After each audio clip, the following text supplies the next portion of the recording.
Yesterday, we looked at the positions the Pelicans should be trying to upgrade, and today it's time to talk about the names, and I have some great trade targets for you, as well as some surprises. Let's get to the names in today's episode of Locked On Pelicans. Let's go.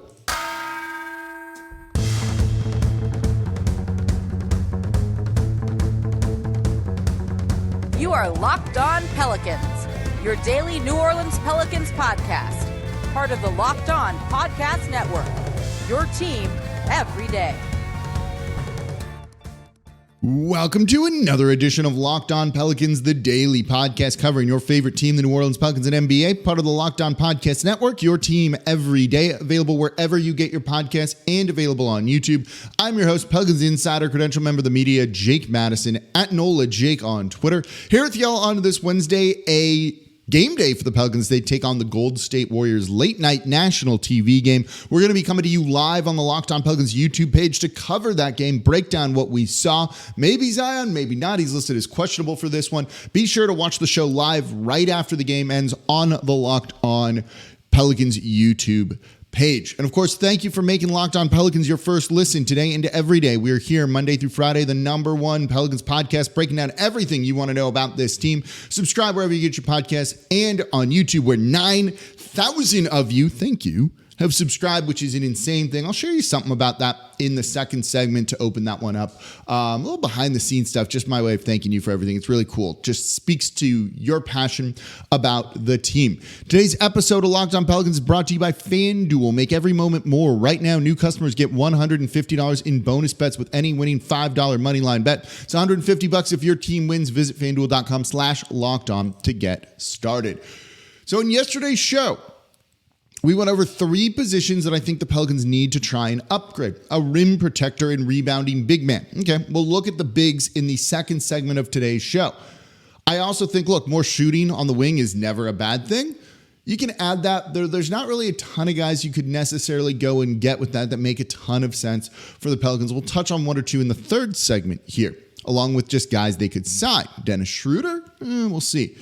But I also think they need to upgrade the guard position, particularly the backup point guard spot. And I think that's the number one area, in my opinion, that they should be looking to go and get. So a reason I want them to sign a backup point guard, it helps you twofold, right? It can help you both on offense and defense.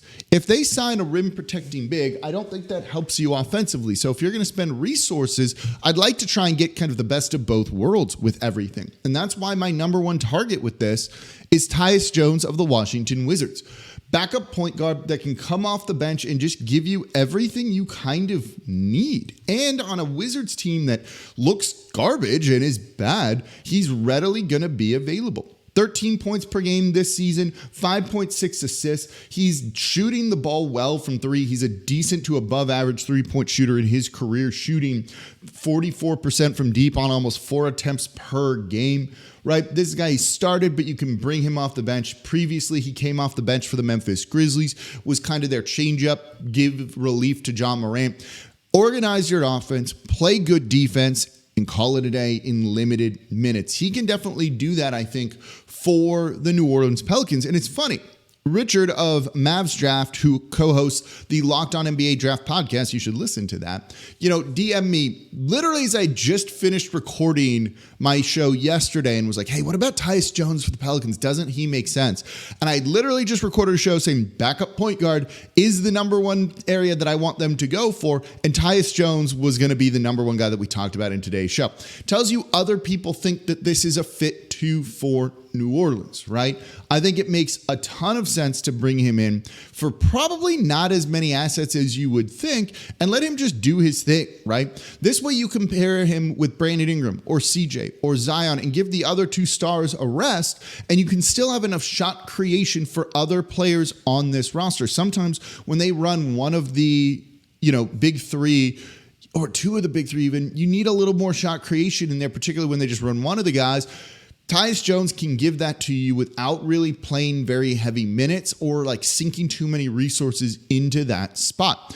The problem, I think, with Tyus Jones is finding a trade that works is kind of tough. He's making $14 million this year on an expiring deal, right? So it could be a rental. There's always a risk with that, but the Pelicans are missing some mid-tier salary. When you look at guys that they could kind of move that match this, right? It's Larry Nance Jr., but you need him as your backup big. It's Herb Jones, but you're not going to move him in this sort of deal. You're not going to try and make this trade too big, because one of the things I don't want to see them do is downgrade the center position at all.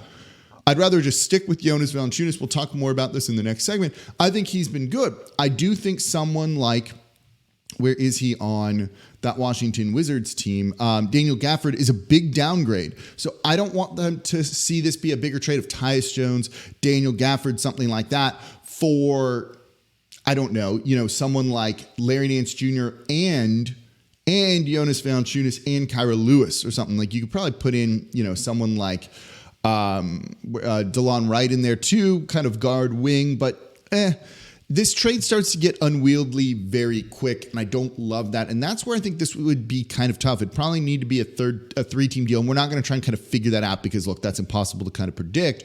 But I do think Tyus Jones makes so much sense for this Pelicans team, being able to organize the offense when he comes in with one of the starters and a couple of other backup guys, create some shot creation, and then give you good point of attack defense. So you're upgrading both your offense and defense, and I think that's an important thing.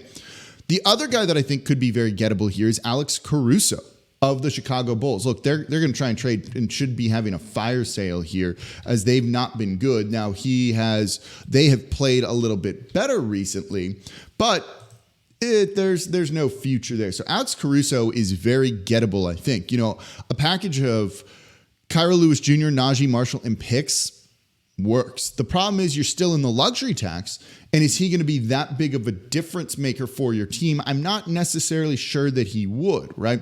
This is a guy who's averaging 10 points, 2.5 assists per game this year. He's a decent enough shooter from three, though not nearly as consistent as you would like. He is shooting 42.4% on almost 4 attempts per game this season. Shot 36% last season, 33 the year before that. So there's a little bit of a streakiness to it, but great point of attack defense. Can run your offense, as we've seen with some of his times with the Lakers, but he's truly a defensive guy.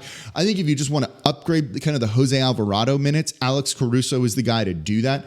Gives you better size, gives you someone who, has kind of been there before in some big moments. That's an important thing, I think. But is it worth paying the luxury tax to upgrade to Alex Caruso as opposed to just dumping Kyra in a salary dump? And I'm not exactly sure when it comes to that.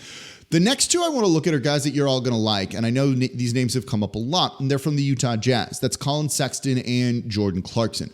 Clarkson's hard. He's making almost $24 million this year. Like, there's not really a way to figure out a trade that makes a ton of sense without like 8 players coming in and out, and that's just not the type of thing that happens mid-season.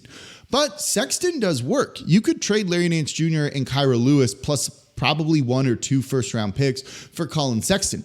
But is he the right fit for this team? And I think that's kind of the big question when it comes to him. There's things to like, right? He's more of a scoring guard. We've seen him kind of be that guy that can go out and get you buckets. He'd be coming off the bench. So you're looking at adding him as kind of a 6-man off the bench here, but he's been a streaky 3-point shooter in his career. His shooting 34% this season, not great. Shot 39% last year. Okay. But in his final year in Cleveland, shot 24% from 3. That's not a particularly good number. He's not a guy that sets up other guys either. You're looking at for him as a bucket getter, but I've said they don't really need that kind of 6-man scoring off the bench. You can run CJ kind of in that role while have him as a starter and get the best of both worlds there. And that's what I'd rather see them do. His defense isn't particularly great either. So I think you're losing something there too. And then you'd need to figure out the backup big man spot, which is something that's still an open question, even though Larry Nance Jr. is playing well. But if you get rid of him in this deal, then what? And that's a problem. You also might need to include a young player in this for Sexton too, and I don't really love that. What I like about is partially his age, right? He's young. He's just turned 25. He could be a CJ replacement going forward in the future, especially if his 3-point shot gets better. So that's an option there, I think. Another guy that people have mentioned is TJ McConnell. You could trade Kyra Lewis and Najee Marshall for him, right?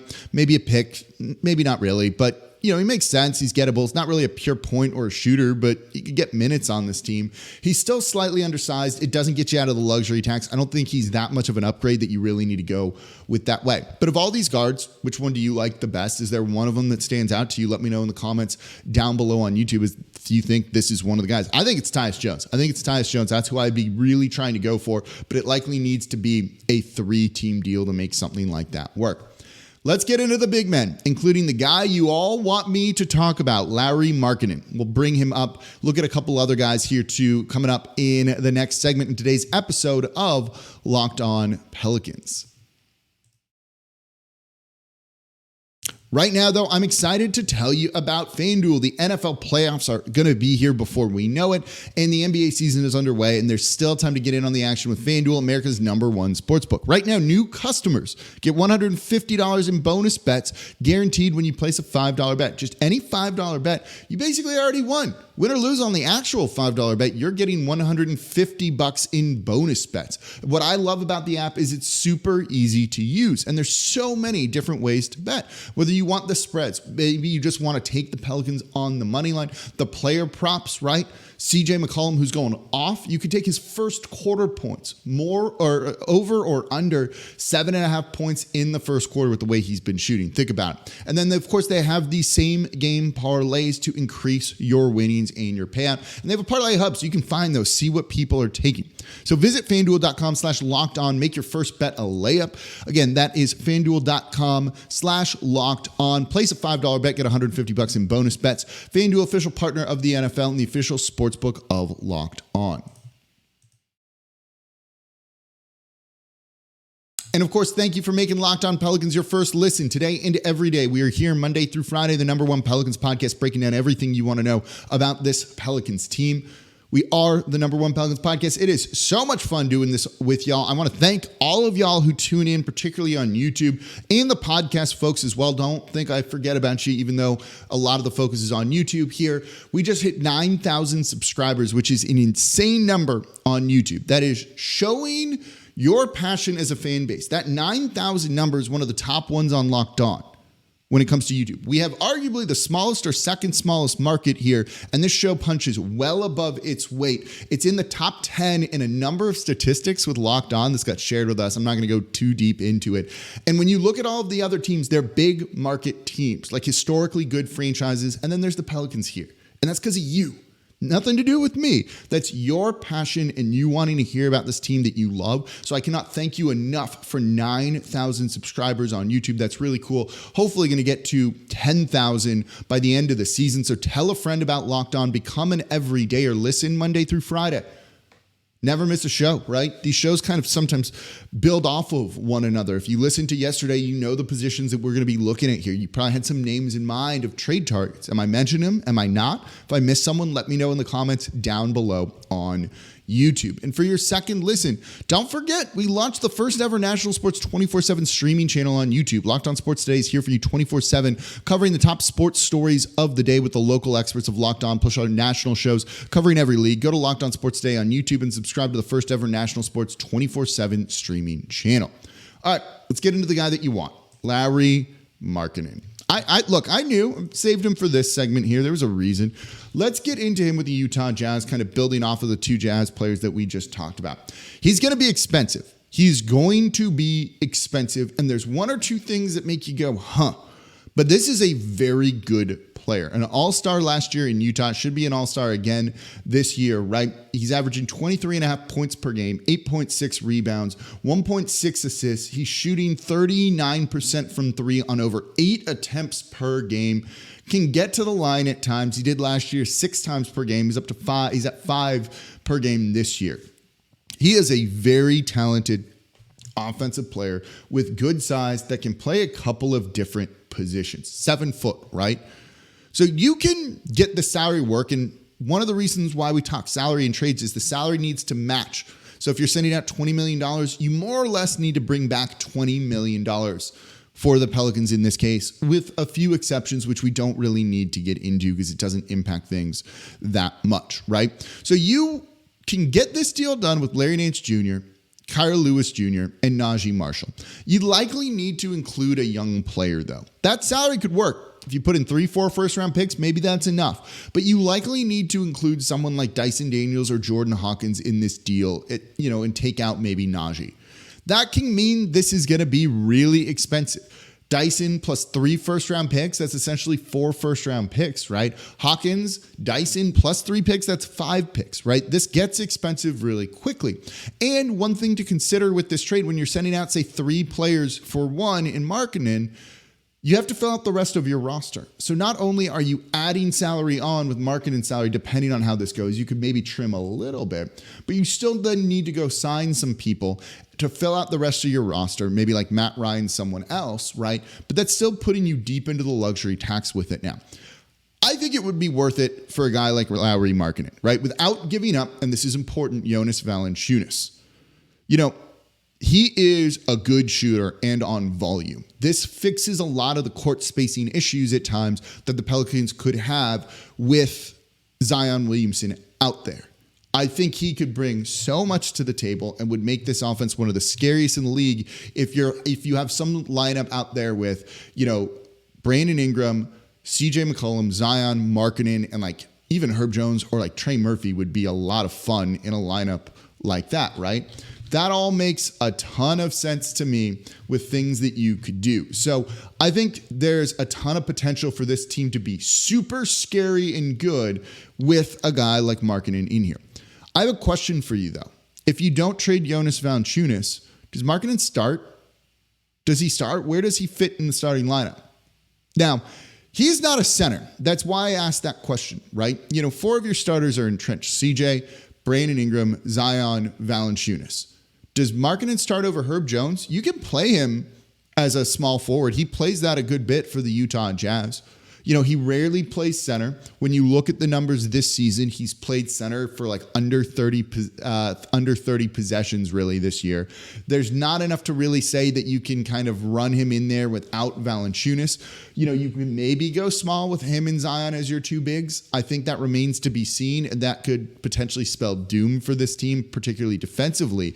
But the offensive fit makes so much sense that I think maybe you just say screw that and stop worrying about it, right? You know, so could you bring him off the bench? Maybe. Would he do that? I'm not sure. He started the majority of his NBA career, you know, including basically the past like 4 seasons, you know, other than his, basically every year other than his, I'm looking at a different guy here. I'm looking at John Collins, not Markkanen. Markkanen's, I think, started, the majority of his games like in his career other than his last season in Chicago. He started every game in the past 3 years now.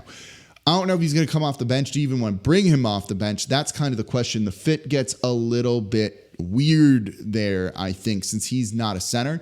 But I think you just kind of figure that out. Are you comfortable in how expensive he's going to be? Essentially 4 first-round picks for him. That's what I think it would take. Let me know in the comments down below. Let's look at another big man, right? Jarrett Allen, been the rumored one. Makes a ton of sense. But here's my thing. It's what I talked about with rim protection, the big man. They've been good with Jonas Valanciunas. The defense has been good with Jonas Valanciunas. I see a lot of people being like, we need rebounding. The Pelicans need rebounding. No, they don't. No, they don't, outside of 1 or 2 losses that you've seen, and we can't say that's the norm when it's not the case, right? This is the 11th best defensive rebounding team in the league so far this season. They've been good at this. You know, they've been good when it comes to securing those type of things, right?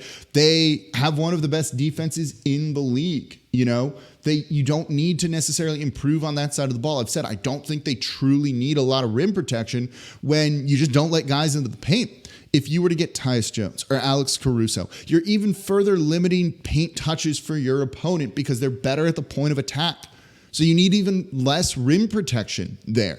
I think this is addressing something that would be nice to have, but is lagniappe, is a luxury that I don't think is worth investing tons and tons of resources in.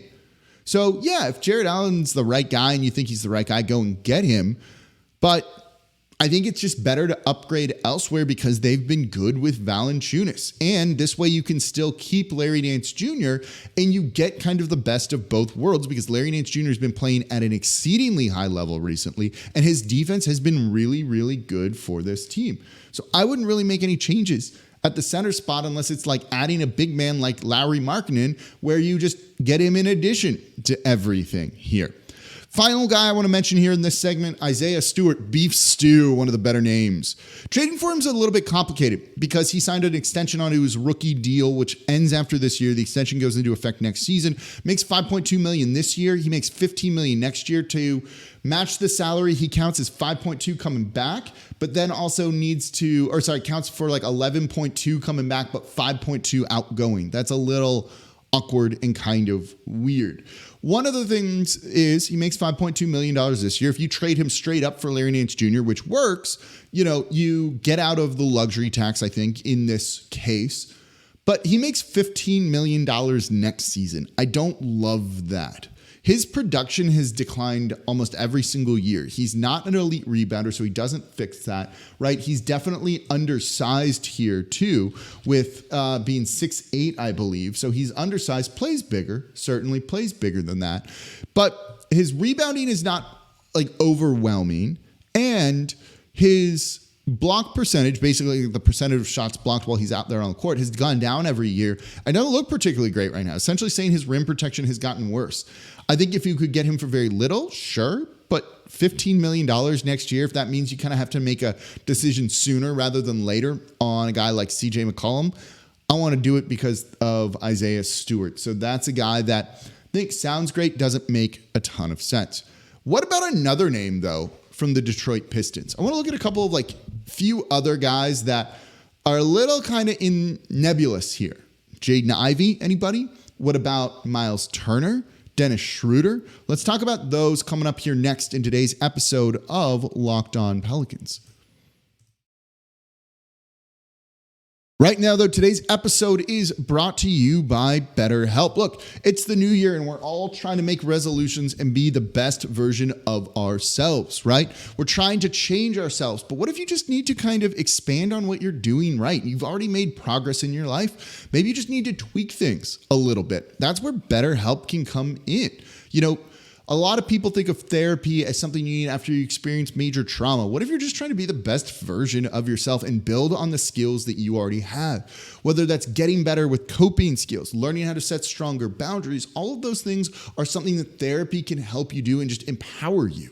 So if you're thinking about starting therapy, give BetterHelp a try. I've used it. I love it because it's entirely online. It's convenient, flexible, and suited to your schedule. I don't have time to drive to a doctor's office, sit in a waiting room, go see them, which I'll like, but then come home and do all of that. It's just so much time. I'd rather be able to just hop online, talk to the therapist, grow as a person, and then go back to doing what I was doing. And that's what BetterHelp does. So celebrate the progress you've already made. Become a better version of yourself. Visit BetterHelp.com/LockedOnNBA today to get 10% off your first month. That's BetterHelp, HELP.com/LockedOnNBA, 10% off your first month over at BetterHelp.com. And thank you for making Locked On Pelicans your first listen today and every day. Again, we are the Number One Pelicans podcast, 9,000 subscribers. Join that group. Let's grow the channel, the Number One Pelicans podcast. Come to y'all like nobody else is. We're giving you all of the breakdown on the trade targets. We will have a live show tonight after the Golden State Warriors game. I'm looking forward to that, hanging out with y'all. Maybe we'll do the little bit like bonus segment at the end where I answer your questions and everything. But today we are looking at trade targets here. By the way, Saints season over. Black and gold is all done. What do they do next? Ross Jackson, host of Locked On Saints, going to be breaking it all down for you over at the Locked On Saints podcast. Subscribe wherever you get your podcast and on YouTube. Make sure he is your second listen today and become an everyday. Listen Monday through Friday to Locked On Pelicans, or just, listen 2 days a week if you listen 1 day a week. Again, these shows build off one another. I want to look at CJ McCollum in the Friday show. Thursday is going to be recapping the game from Wednesday. Friday, I want to look at CJ McCollum because he's been shooting lights out lately. How his role has changed. There's some numbers behind it that I want to share with you. That's coming up in Friday's episode of Locked On Pelicans. But right now, let's look at a couple of other names. One name that got thrown out at me a lot, which kind of surprised me, was we just talked about Isaiah Stewart from the Detroit Pistons, was Jaden Ivey.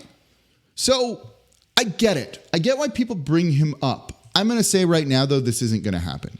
I love it. I liked Jaden Ivey coming into the league, into the draft, 5th overall pick just 2 years ago, right? And he's kind of been underwhelming. Didn't shoot particularly great his rookie year. Isn't shooting great now, coming off the bench after starting basically all of last season.